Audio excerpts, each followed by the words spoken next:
السلام علیکم. وعلیکم السلام. میرا نام فاطمہ وحید ہے اور میں ایک فزیو تھراپسٹ ہوں. کیا نام بتایا آپ نے؟ فاطمہ وحید.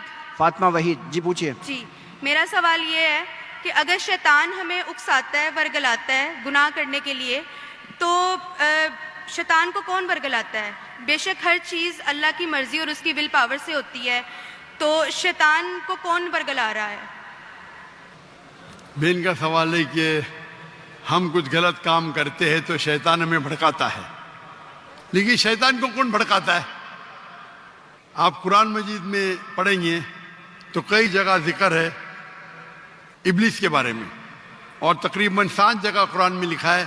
اللہ نے فرمایا انجل سے، اللہ نے ملائکہ سے فرمایا کہ آپ سجدہ کرو، سب نے سجدہ کیا الا ابلیس. اور پھر ہم جانتے قرآن مجید میں اس کا ذکر ہے کہ اللہ سبحانہ و تعالیٰ ناراض ہوتے اور اسے کہتے کہ سزا دیں گے. تو ابلیس اللہ سے التجا کرتا ہے، ریکویسٹ کرتا ہے کہ مجھے رسپائٹ دو، میرے سزا کو ذرا دیر سے کرو، اور اگر آپ مجھے رسپائٹ دیں گے، رسپائٹ مطلب سزا کو دیر کریں گے، تو میں تمہارے بندوں کو بھڑکاؤں گا. تو اللہ تعالیٰ جواب دیتے سورہ بقرہ میں کہ آپ میرے بندوں کو بھڑکا ہی نہیں سکیں گے، جو میرے بندے نہیں ان کو بھڑکا سکیں گے لیکن میرے بندے کو بھڑکا نہیں سکیں گے. تو ابلیس اللہ کو چیلنج کرتا ہے، اور ہم جانتے ہیں کہ اللہ سبحانہ و تعالی ہمیشہ غالب ہوں گے.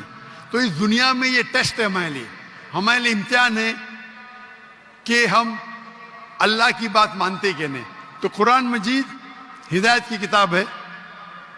ہمارا سوال ہے کہ ابلیس کو کون بھڑکاتا ہے؟ ابلیس نے اپنے آپ کو بھڑکایا، اس کا غرور تھا. ابلیس حالانکہ اللہ کی بہت عبادت کرتا تھا، لیکن اس کو غرور تھا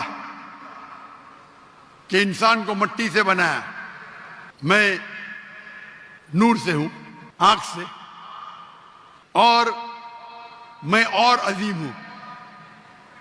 تو کئی بار ہمارا جو غرور رہتا ہے، ایگو، وہ ہمیں جہنم میں لے کے جاتا ہے. تو یہ ابلیس کا ایگو ہے